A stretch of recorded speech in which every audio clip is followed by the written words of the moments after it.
آخري شی درته وایم پر موږ ستاسو باندې د اختر شپه را روانه ده. اختر شپه دا یو ډېر مبارکه شپه ده. نبی کریم صلی الله علیه وسلم فرمایي د دې په فضیلت کې فرمایي هغه کسان چې د شپې د اختر په شپه باندې عبادت ته ودرېدل، عبادت یې کوئ، الله جل جلاله دې شپې ته څه ویل دی؟ لیلة الجائزه، د انعام ورځ د الله تبارک وتعالی خپل انعامات بندګانو ته ورکوي، خپل انعامات الله تبارک وتعالی بندګانو ته ورکوي. یو دوم د دې شپې مبارکې راځي نبی کریم صلی الله علیه وسلم فرمایي من قام لیلتي العیدین محتسبا لله تعالی لم يمت قلبه یوم تموت القلوب. هغه کس چې د اختر په شپه عبادت ته ودرېدي، د الله عبادت یې وکړي او د خدای جل جلاله څخه په دې اجر غوښتونکی وي، هغه د قیامت په ورځ چې کسان راپورته سي ټول به پریشانه زړونه به یې مړي، د دې کسانو زړه به ژوندي، د دې کسان به زړه به غورځي، د خدای ذکر به کوي. دا کسان زړه به نه مړ کېږي. دا کم کسان؟ دا هغه کسان دي چې هغه د قیامت ورځ کومه ورځ ده؟ الله اکبر. دا دومره هیبتناکه ورځ چې زموږ روایتونه پر دې په باره کې راغلي دي. 110 علامې د قیامت موږ په خپله په درس کې ویلي دي. دا خالي د قیامت هیبت علامې دي. پرېږده هلته چې ورځ به د قیامت سره کم دي.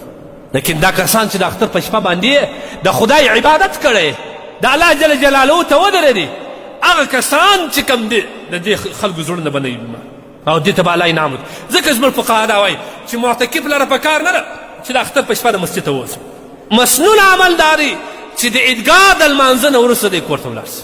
که نور نه د اختر د سهار د لمانځه نه وروسته باید دی کور ته ولاړ شي. دا سنت دی. زموږ هغه ته یې وینې بسترې یې ګول تړلي، سړی چې د جیله خلاصېږي چې کله دغه شي فورا ماښام چې هله اختر اعلان وشي که نه وشي د ده د مخ ګویا ته د غوږ نیول اعلان وشي بس بسره را په شک راځه بیا معتکف بیا هلته په امام کې ناست ژر اخلئ. الله الله الله تبارک وتعالی دې هدایت وکړي. دا ټولې شپه دې څه کول؟ دا لس شپې دې خدای تبارک وتعالی ته بسره وړې وه. لا ما تا ته ځان په رهن کېږدې، زه نه ځم در هغه ساعته چې تا زه بخښلی نه نن لاړې در خدای په قهر ځان اخته کړي. بیا دغه معتکف ټوله شپه په بازار کې شاپینګ کوي، ټوله شپه د خپل ځان دپاره کالي و شیان رانیسي. څوک تا د کوره پسې اخلي چې ستا د اختر په شپه ولې کار نه دی کړی؟ ټول عبادت په شپه باندې لاسه ورکړي. معتکفان د خدای دپاره ویښ سئ. دا لیلة الجایزه دا رقم ده چې ته د مزدور سره بادار یو بادار خپل مزدور دی هغه کارو سره وکړي کله چې د تنخواه وخت راسي دی ولاړ. لیلة الجایزه د الله تبارک وتعالی تنخواه ورکړي. دا د دنیا رقم تنخواه نه ده، دا مردارې پیسې، دا د الله جل جلاله اجرت دی. په اجرت کې جنتونه، داسې جنتونه چې ټول کال الله په خپله ښایسته کوي. زموږ د خدای جل جلاله دې زموږ ځوانانو ته هدایت وکړي. ته د اختر په شپه وګوره روژې مبارکه وتلې نه دغه روژه به د قیامت په ورځ پر موږ شاهدي ادا کوي.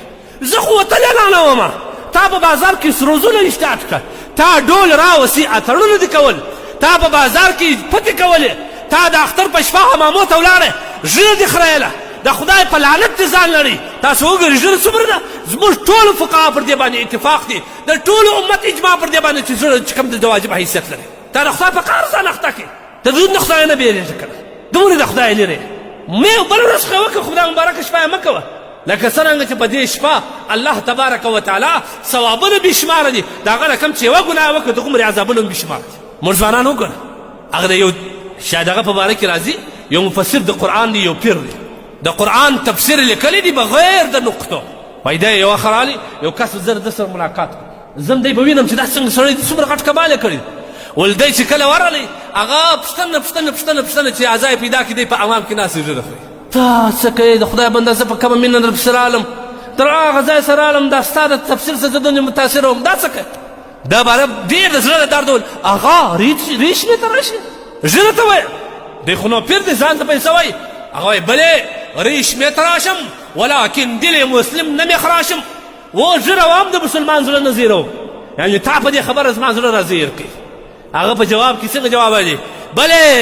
بلې والله دل رسول مې ته خراشي، قسم دې مې په خدای چې د رسول الله صلی الله علیه وسلم زړه خفه کوي، دا هغه په زړه باندې په نر راچړېږه چالې وایه. ته څه کوې؟ دا دومره معمولي بللې. نن ګورې زموږ د امت اتفاق دی پر دې باندې. ټول انبیا 1,000 انبیا د ټول امت سپېڅلي مخلوق دی. الله تبارک وتعالی د مغفرت فیصله کړې. یو نبي په تاریخ کې ثابت کړي چې هغه د ژړه والي.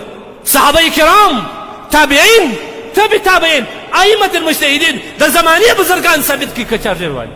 ته نن ولاړې د رسول الله سنت دې پرېښوئ، د انبیاو سنت دې پرېښوئ، د صحابو سنت ته پرېښوئ د خپل امام اعظم رحم الله سنت ته پرېښوئ ولاړې د ټرمپ د اوباما او د ده د معاونینو او د هندوستان د فلمي اداکارو پر کم د زړه پرېښول هغه رقم کټ هم کې جوړ کړ لعنت یې پر هغه کس چې ور جوړوي لعنت یې پر دی چې دی خپله جوړوي د خدای لعنت یې اول وارې امام ته چې ورځي یو عکسونه لګولي کم کټ غواړې انتخابوي یې دلته په چوکر کې کم کټ غواړې الله تبارک وتعالی دې یوه داسې علامه پر راولي چې د عمامې ګوتې د هغې جام ودرېږي چې ټول عمامیانو ته عبرت شي الله دې زموږ ځوانانو ته هدایت وکړي څومره پر بده لار روان د خدای لپاره ځوانان مبارک شپه ده په دې شپه توبه قبلیږي نن په دغه مجلس کې الله ته توبه واسي بس د خدای ستا نافرماني مې وکړل ستا د خدای جل جلاله ستا بغاوت مې وکړي هر څه مې وکړه خوند په دې کې نشته خوند ستا په نزدېکت کې نن تا ته نزدېکی غواړم حدیث کې راځي نبي اسلام فرمایي ليس شيء احب الى الله تعالى من قطرتين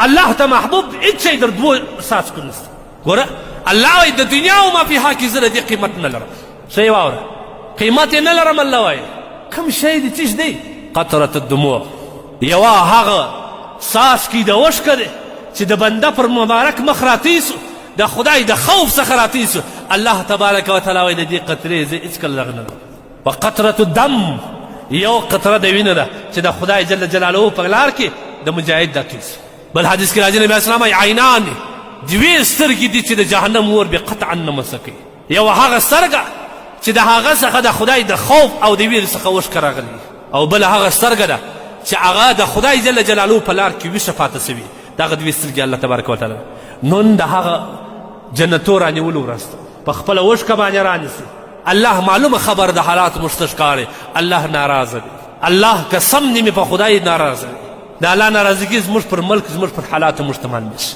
په کم ملک کې چې وینه تویېږي د ټولو زیات قهر الله تبارک وتعالی هلته راسي دا د بدبختي په ملک کې څومره وینه روانه د دې څه معلومه سو الله جل جلاله زموږ څه لرې دی الله خفه دی په خپله اوښکه باندې الله تبارک وتعالی راضي کوي الله ته نږدې سي الله ته توبه وباسي داسې توبه وباسي چې بیا هېڅکله د دې ګناه عذاب الله تا ته در نه کړي او د آینده لپاره پر دې ګناه باندې د استقامت توفیق